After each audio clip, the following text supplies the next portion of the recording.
Well, good morning, everyone. Wow, what a treat to be here. I have to tell you, when we have a faculty convocation at Moyne College, it seems that I always begin my remarks with, everybody's in the back, I feel like I'm at Mass. That takes on a whole new meaning here today.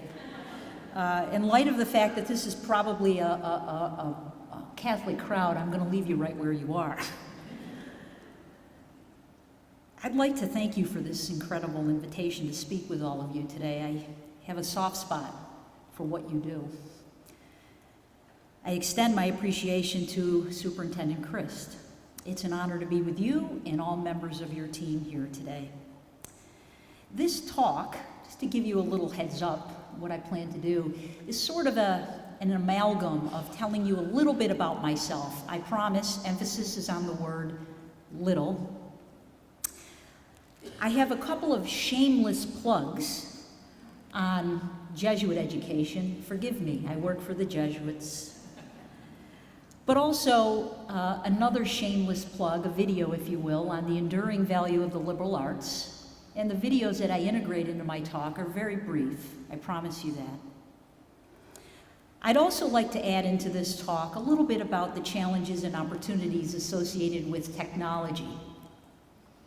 We all face these things every day in the work that we do, and I hope I may have a few tidbits that might be helpful for you from the perspective of someone who was a professor and a department chairperson, a dean, a provost, and now a college president. Maybe I'll inspire you even at the end of my talk to ask a few questions. Does that sound okay? What can you say, right? This is such an exciting time of year for all of us in education. I know that you're getting ready to open the academic year next week. Last week at Moyne, we welcomed the second largest class in our history, and we raised the academic profile of the class significantly, so we're feeling pretty good on the heights for the moment. Our classes began last Monday. No matter what your role is in the academy, and I define academy in this sense as pre-K through 16. Each new year brings with it so much promise and excitement. On our campus right now, the excitement is palpable. There's a buzz. There's nothing quite like starting a new academic year on the heights. For many students and teachers, it's a new experience, an opportunity filled with both potential and aspiration. For people like myself, who have been in education for longer than I care to admit to all of you, it's a reassuring routine that seems almost as natural as the change of the seasons. But whether you're new to the profession or a seasoned veteran, the environment in which we are educating our youth today is full of challenges, many of which didn't exist or were much less significant just 10 years ago. Some challenges that are specific to Catholic education include pressures on enrollment, the diversification of revenue streams, adding philanthropic support to what we do. And then there are the increasing demands placed on educators by parents and, unfortunately, politicians. Before I get to that, however, I wanted to take a moment to give you a crash course on Jesuit education. Jesuits, also known as the Society of Jesus. I'm sure most everyone in this room knows that Moyne College is Jesuit, and Danielle referenced that. You may also know that some of the oldest and the most revered institutions in the world, not just in the United States, are Jesuit. In the US, not to name drop, but you may have heard of Georgetown, and Boston College, in Fordham, in Marquette, and Gonzaga, and the College of the Holy Cross. Well, we at Moyne are related to all of those institutions. Around the globe, there are 189 Jesuit institutions in the world, on every continent except for Antarctica. And I jokingly say that our Jesuits tell us that they're going there next. What does it mean to be Jesuit? And how does the history of the Society of Jesus impact contemporary Jesuit and Catholic education? Well, last year we produced a very short video that answers these very questions. And it was done in a style to appeal to our first-year students in particular, but I'm sure you're all young enough and hip enough to catch most of these references. Why do we use technology in this way? Just one moment. Sorry. I like your hustle. It's the old basketball player in me. We use technology now at Moyne because we're increasingly receiving an unchurched generation of students for a whole host of reasons, too many to go in here today. Having said that, Joe, let her roll. Welcome to Moyne College, which, in case you missed it, is a Jesuit institution. But how do we truly embody the Jesuit spirit and culture? How do we put Jesuit values and philosophy into action today? What I'm saying is, what does it really mean to be Jesuit? Let's take a look. Jesuits are members of the Society of Jesus, a male religious congregation of the Catholic Church, engaged in evangelization and apostolic ministry in 112 nations on 6 continents. Couldn't have said it better myself. Wait, yes I can. That's why I'm here. The Jesuit native proceeding is so much more than that, and it all starts with this guy. While he's known today as Saint Ignatius, there was a time when he was, well, no saint. As Inigo Lopez, his likes included women, partying, and fighting. That last one is what led to an event that changed his life and the course of history forever. We're talking about the Battle of Pamplona in 1541. Hopelessly outnumbered, things didn't exactly go Inigo's way. But despite his defeat, he made it home to his family in one piece. During the long recovery process, Inigo's reading material was pretty limited. But during his reading, something amazing happened. The allure of a life full of wealth and heroism gave way to a longing for a different kind of adventure with more lasting contentment, to teach and live like Christ and the saints. He saw that God was at work with everyone and everything. Like here, definitely here, and yep, even here.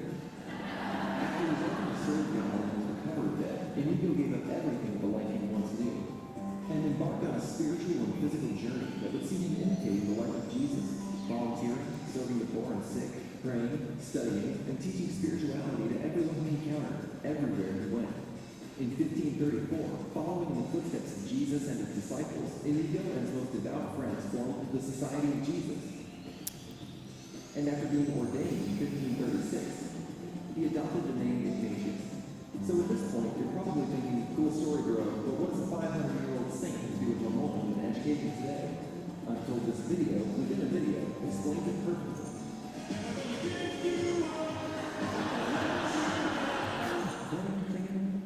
Anyway, Jesuits had a unique view of spirituality and learning, emphasizing things like adapting to change, taking risks, and learning by trial and error. They also believed that arts and sciences, mathematics, architecture, medicine, law, drama, music, and business could all be vehicles for God's revelation, which means you can find God in all things. There's God right there. These ideas are all still at the heart of Jesuit education. Today, institutions around the world continue to build on the 500-year traditions of the Jesuits, and Moyne is no exception. We're just a little younger, cooler, and better looking than most of the other Jesuit colleges. At Moyne, we put the Jesuit values into action every day, and it goes beyond textbooks and classrooms. We strive to educate the whole person. We're talking mind, heart, and soul, and engaging a sense of morality just as rigorously as we engage intellectual formation. Translation: where other universities strive to create great students, Jesuits strive to create great people. And part of greatness is about never settling. That's where Ignatius' idea of the magis, or moral, comes into play. It's a restless discontent with mediocrity or the status quo. After all, the world today is an imperfect place, but it doesn't take perfect people to make a difference. I mean, look at Ignatius in his early years. It's been said that the real measure of Jesuit universities lies in who its students become. Well, by that standard, I'd say we're doing pretty well. So there you have it, a little bit about Moyne and what it means to be a Jesuit. But that's just our take on it. No doubt you'll find your own interpretation of what Jesuit means in your life. So, in the words of Ignatius, go forth and set the world on fire. Not literally, that's definitely us. We're talking about setting out to do good in the world. And we know you'll find great things wherever your search takes you.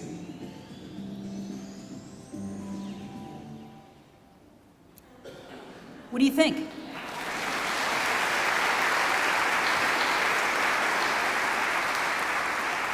I'm so glad you like it.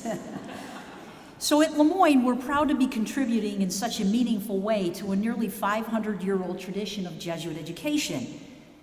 And because of our youthfulness, we're in an excellent position to respond nimbly to the challenges of 21st century education. Okay? How young is Lemoyne, to give you some context?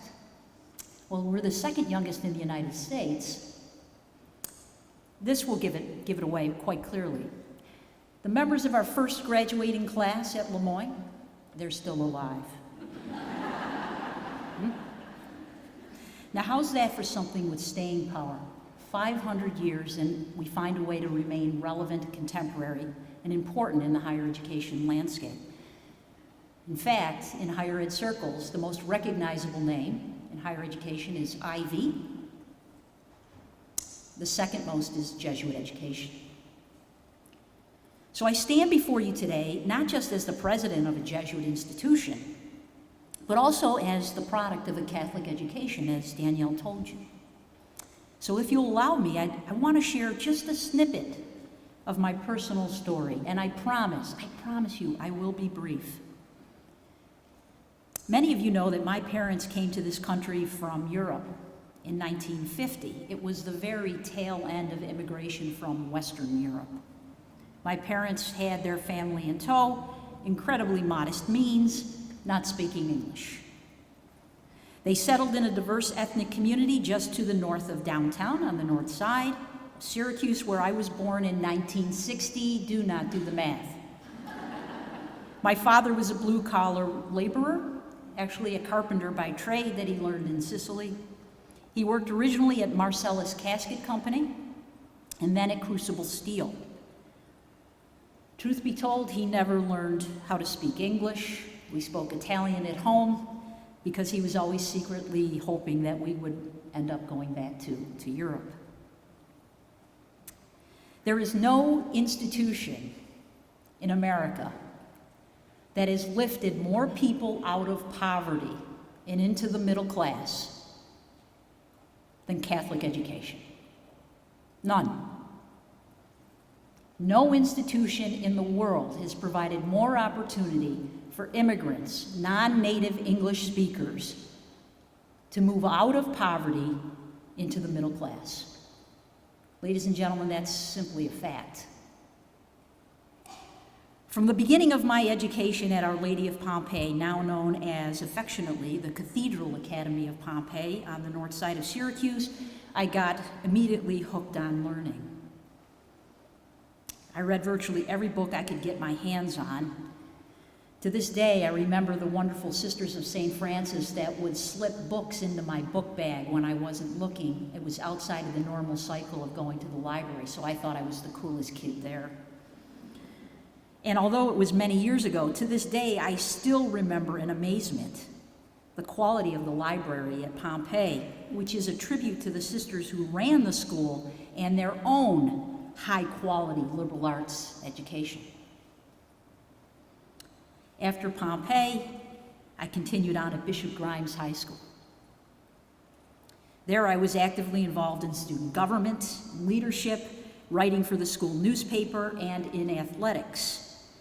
So in terms of the pecking order of the 6 children in my family, 2 girls born in Europe, then 2 boys, then 2 girls. So I came after 2 boys, and I was always the one picked to even out the teams, and always remembered how much I stunk at all the sports. So at Grimes, I played tennis and basketball, and I ran track every year. And I recall having such a high-quality academic experience. The teachers set lofty standards at Bishop Grimes. They wouldn't settle for anything but our best work. My academic and athletic achievements at Grimes cultivated by a wonderful combination of sisters, Sisters of St. Joseph in this case, priests and lay teachers prepared me well for my undergraduate experience at Niagara University. Now, I don't mind sharing with you that I got an athletic scholarship to play basketball at Niagara University. The truth is that I got many scholarships at different schools, but because I was a first-generation college student and my parents did not speak English, I had no idea how to evaluate the options available to me. No clue. Because so many students from Bishop Grimes went to Niagara and majored in biology, I went to Niagara and majored in biology. How's that for Ignatian discernment? Even though I didn't articulate it in this way at the time, I had been immersed since Pompeii in the breadth and depth of the liberal arts, which was completely in keeping with the beauty of the Catholic intellectual tradition. At Niagara, I was inspired by professors who took the time to get to know me and to challenge me, and got me to consider possibilities I never knew existed. Rather than pursuing a career in medicine, which was originally the plan, I decided to earn a doctorate in applied physiology from Syracuse University. A professor took an interest in me and stimulated an interest in doing research, and ultimately I was a scholar in the area of pediatric obesity. So I'm a true believer in Catholic education. Not just because of what I'm doing today, but because of how it played such a vital role in helping to shape me as a person. In every stage of my life, it was and continues to be, to this day, transformative for me, for my family, my siblings, but millions and millions of other immigrants across this great country. I am humbled to be where I am as the president of a college that has been blessed with record class sizes and extraordinary faculty. So good, I wish I could go back to Moyne. And the recipient of generous philanthropy. Some have described me as helping to break the stained glass window by becoming the first lay female president of a Jesuit college or university in the U.S. And while I recognize the significance of the first, it's my upbringing and my family history and Catholic education that really make me understand how blessed I am. As I mentioned earlier, we face enormous challenges as educators. With challenge comes opportunity. The world is changing incredibly fast and in so many ways, and our young people, who are notorious for being early adapters, are often at the forefront of this change.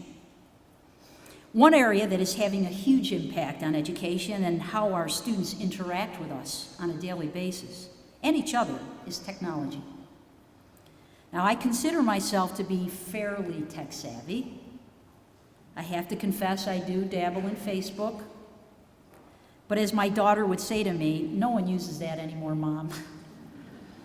I think she's exaggerating a little bit when it comes to social media. Adaptability is really what's key here. The rapid explosion of social media has completely changed our very way of life. Information is disseminated instantaneously and to a much wider audience than ever before in our history. I don't have to explain the potential negative consequences of making a bad decision today. Everyone is using their iPhones now as video cameras. We didn't have to worry about that when we were growing up. But like anything else, technology is a double-edged sword. While its effects can be detrimental, when used smartly, it can offer a tremendous agent for positive change. Social media allows students, parents, and teachers at all grade levels to share information in new ways while reinforcing a sense of community.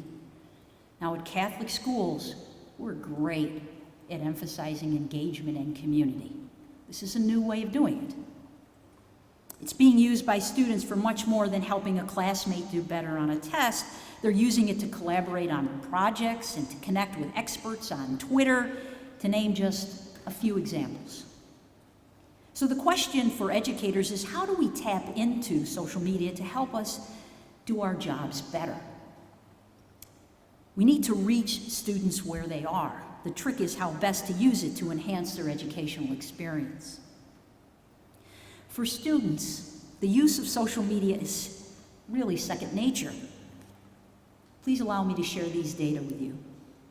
A recent Pew study found that 89% of all teens used at least one of these popular platforms: Facebook, Twitter, Instagram, Snapchat, Tumblr, Google+, or Vine every day. Texting, as you know, is probably the most popular method of communication among young people.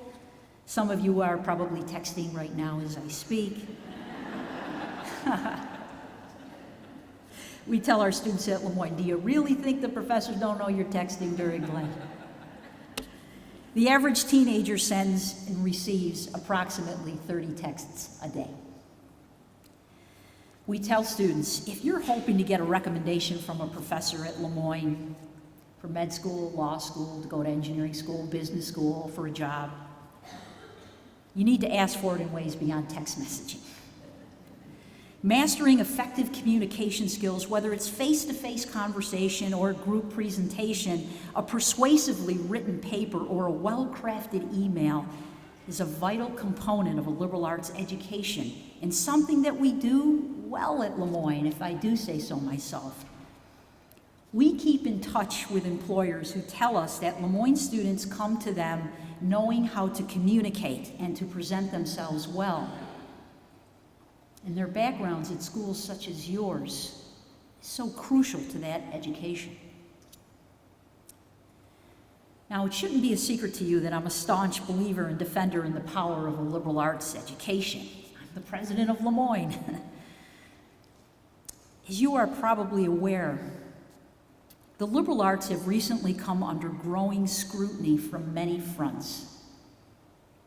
Given the cost of higher education, parents are increasingly demanding an immediate return on the investment, and many view the well-rounded educational experience that the liberal arts provide are at best marginally beneficial, or at worst, totally unnecessary. Don't believe it. I argue that it's more important now than ever. Students who study the humanities, the social sciences, and the sciences are asked to embrace a core belief in the power of ideas to change the status quo rather than to affirm it. We are asking students to return to the primary source of all success and innovation, that mysterious and unpredictable alchemy of ideas and inspiration that are the hallmark of the liberal arts classroom. In the Jesuit tradition, the liberal arts education compels us toward the magis. You heard the word magis in the video. It's a Jesuit term that means more, but more always in the pursuit of the greater good. I can go on for a long time on this topic, but I will spare you. Instead, I thought you might enjoy a little break from me and watch this factual, albeit it's a bit tongue-in-cheek video that explains the importance of the liberal arts rather well, I think. Again, the audience for this is prospective students and their families. Amen. Why are we here? What's our purpose? Why are sequels never as good as the original? These are the deep existential questions that Jesuits explored since their humble beginnings in the Renaissance. They sought answers over centuries teaching and studying the humanities. But since none of us have time for a 500-year binge watch, I'm going to find some answers in the next couple minutes. You in? Let's do it. Right now, it seems like the humanities and the very concept of a liberal arts education have come under attack. But to understand the real value of the liberal arts, it makes sense to, surprise, ask another big question. What is the purpose of higher education today? For many, from politicians to major institutions, the answer quickly becomes pretty mechanical. To prepare today's youth to meet the needs of tomorrow's workforce. But in all the talk of job placement rates and career readiness, it seems like something kind of important might be getting lost. I'm talking about life. When you think about it, in life, success isn't a measure of your salary or job title. It's about happiness, fulfillment, finding meaning, and making a difference for others. Oh, look at the puppy! And by that measure, nothing prepares students for success better than a liberal arts education. A Jesuit education rooted in the humanities truly explores what it means to be, well, human. Expressed in subjects like literature, poetry, drama, and history. They center on our strivings, failings, passions, and ideals as humans. They educate the whole person, fostering a broader worldview, celebrating differences and diversity, equipping students with the confidence and skills to evolve, and instilling a desire to seek goodness, truth, and beauty in the world. Let me put it like this. Where some universities teach students what to think, Jesuit liberal arts colleges help students learn how to think. It's why, at LeMura, it's not uncommon to see things like accounting majors minoring in dance or music, English skills applied to computer science classes, and students completing art history internships. So, it's hard to argue with the ideas of happiness, fulfillment, and complete education, but there is a reality to all of this. Education is an investment. Parents paying for college want to know their money is being well spent. Yeah, we're getting to that, Mom. And for the student dreaming of a career in finance, it's easy to look at things like ancient philosophy or French poetry and wonder when it will ever apply in the real world. The answer is every single day. The demand for thoughtful, eloquent, adaptable, imaginative people is greater than ever. Companies are seeing that the value of their best employees is not simply in technical expertise, but in an understanding of the historical, ethical, cultural, the human context in which they operate. Because ultimately, many of today's graduates will change careers multiple times, and the more a student learns in college, the more equipped he or she is to adapt. So while liberal arts students are often labeled as dreamers, bookish, or spacey, wait, what was I talking about again? Oh, right, the liberal arts.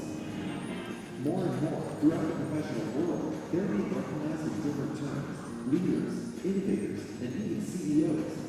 Let me sum it up like this. Students educated in the Jesuit liberal arts tradition are not content to simply fill a role in today's world. They're compelled to create a better one. And when we look back at our original question, why are we here? It's hard to find a better answer than that. Hey, that better world isn't going to create itself.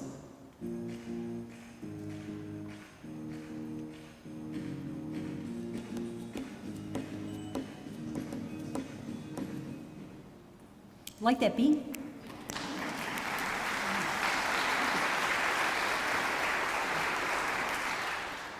It's a nice example of keeping a 500-year-old tradition contemporary.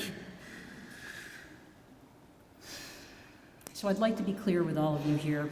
Having a fervent faith in the liberal arts doesn't counter the need to keep education efficient and economical. I fully understand the necessity of keeping higher education affordable. Here's the thing. Efficient is not synonymous with narrow, and economical does not mean cheap. Students at liberal arts institutions learn to think in ways that are as deep as they are as broad, and to study topics and disciplines that extend beyond the utilitarian. One of the most important roles of the liberal arts, in my view, is to support and encourage curiosity and creativity, skill sets that take root early in the educational experience.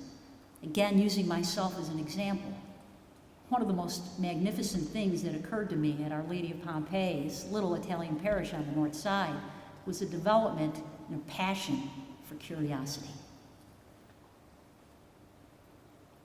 We focus our recruiting efforts to attract many of your students in this room because of their intellect, because of their value systems, their inquisitiveness, and also they have a willingness to reach outside of their comfort zones. These traits are ingrained as part of Catholic education. It's who we are. It's what we stand for. The students you teach come to Moyne already prepared to be formed as women and men for others, and that's another Jesuit axiom. For that, I thank you. So what words of advice do I have for you as you begin your new academic year? The first is to focus on engagement. Our bishop used a word that I absolutely love, and I mention it to our students and our faculty constantly, and that's the word encounter. Encounter. When Pope Francis came to the United States, if you go back and read the transcripts of every speech he gave in Philly, in New York, United Nations, in D.C., he used the word encounter over and over again. We're so good at that at Catholic education. While technology certainly has an important role, it's the ability to develop deep and meaningful relationships with students that they will remember. I promise you that. Again, in my own case, there isn't a teacher at Pompey or at Bishop Grimes, not a single one, that I don't remember. No matter how much technology can facilitate education and communication, it cannot replace the student-teacher connection. The relationship between the student and the teacher is sacred. As teachers and administrators, I know that you care so deeply about your students and their ability to do well, to achieve more than they think they can achieve, and their desire to succeed. Students today are inundated with a tremendous amount of information via the internet, 24-hour news channels, smartphones, and other sources. One conservative estimate states that we receive 5 times as much information every day in comparison to what we received only a generation ago. Please take the time to connect really well with your students. In Jesuit speak, we call that cura personalis. It means care for the whole person. It's a confusing world, lots of messages, many of them are negative, some are just plain inaccurate. Young people need people like you to help sort those messages out. And be that person. I promise you they'll remember you for it. Another bit of advice may go against logic and even seem a little bit old-fashioned. Encourage your students to take time to handwrite their notes. I promise you I'm not a Luddite. A recent study co-authored by professors from Princeton and UCLA found that students who took the time to handwrite notes versus taking notes on a laptop or a tablet actually remembered key information longer. By being more selective about what they wrote down, they were able to remember key concepts well.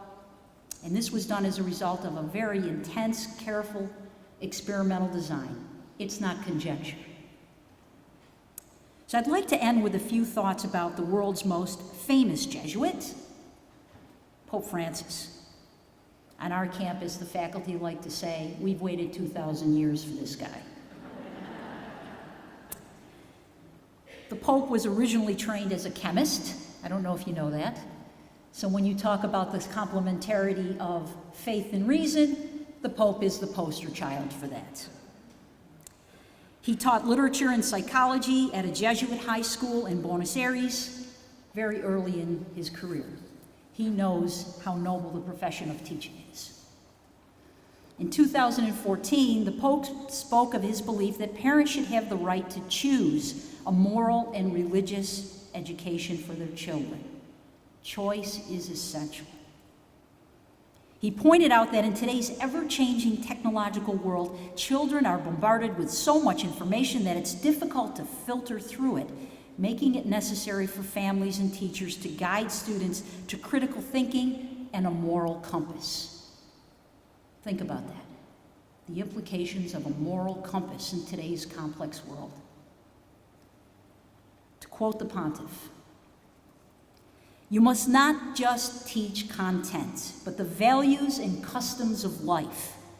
Teachers must aim to build an educational relationship with each student, who must feel welcomed and loved for who he or she is, with all of their limitations and all of their beautiful potential."